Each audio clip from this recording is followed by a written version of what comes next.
Pemirsa, terima kasih pian masih bersama kami. Berita selanjutnya Mahabarakan. Menjelang ujian nasional berbasis komputer pada April 2019, Dinas Pendidikan Wan Kebudayaan Provinsi Kalimantan Selatan menggelar pelatihan teknis ujian nasional berbasis komputer dengan menghadirkan seluruh proktor Wan Guru SMA, MA sederajat di tingkat Kabupaten Wan Kota se-Kalimantan Selatan.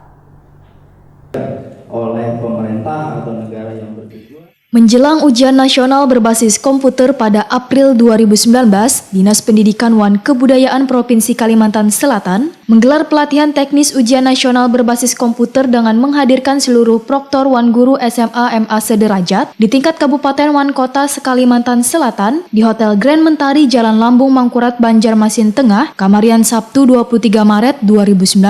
Kepala Dinas Pendidikan Wan Kebudayaan Provinsi Kalimantan Selatan M. Yusuf Effendi, waya ditakoni Prima TV menyatakan pelatihan setiap menjelang ujian ini sebagai langkah awal persiapan menghadapi UNBK, khususnya bagi bobohan proktor Wan teknis nang tugasnya menangani teknisi Wan jaringan. Selain menghadirkan bobohan proktor Wan Guru, pihaknya juga mengajak instansi di bidang jaringan Wan listrik demi kelancaran pelaksanaan UNBK nantinya. M. Yusuf Effendi berharap jaringan internet maupun listrik wayah pelaksanaan UNBK nanti bisa membantu dunia pendidikan agar kada terjadi masalah nang kada diinginkan. Dikarenakan saban tahunnya nang selalu menjadi kendala dalam pelaksanaan UNBK ini adalah jaringan listrik nang terkadang tiba-tiba kada menyala. Sehingga sangat diharapkan, ujar M. Yusuf Effendi, jaringan listrik nantinya bisa stabil wayah UNBK berlangsung.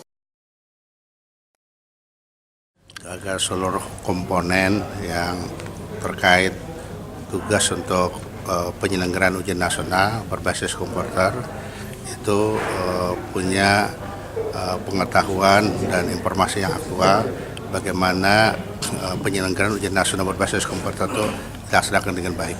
Harapan kita sudah lewat surat dan juga kita berbicara melalui staf kami bahwa kita ingin bahwa PLN ini bisa membantu dunia pendidikan pada saat ujian nasional itu berlangsung, agar yang pertama tidak ada pemadaman, normalisasi daripada jaringan listrik, sehingga ujian nasional itu kita berharap dapat berjalan dengan lancar dan sukses.